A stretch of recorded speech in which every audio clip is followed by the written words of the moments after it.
And I surely believe, నేను నమ్ముతున్నాను, 2026 సంవత్సరాన్ని దేవుడు స్వాస్యముగా, ఒక ఆస్తిగా దేవుడు మనకు దయచేయబోతున్నాడు. ఆమేన్, ప్రైజ్ ది లార్డ్. మన హృదయాలు కృతజ్ఞతతో నింపేసుకోవాలి.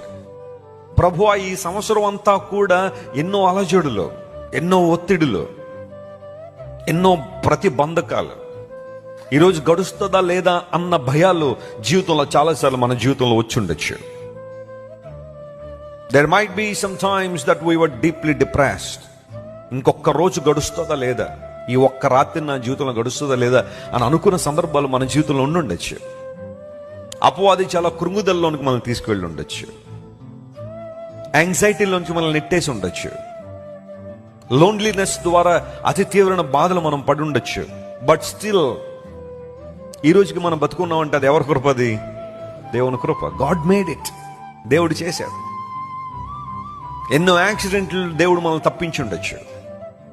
మనకు తెలియకుండానే చాలా కీడులు మన దాకా రాకుండా, మన నోటీసులో కూడా రాకుండా దేవుడు తప్పించేసి ఆయన మన పక్షంగా పోరాడిస్తున్నాడు. ఆయన మన పక్షంగా యుద్ధం చేస్తున్నాడు. ఆయన దేవుడు నీకు స్వాస్యముగా దేశాన్ని ఇవ్వబోతున్నాడు గనుక you have to believe certain thing that God will surely bless you.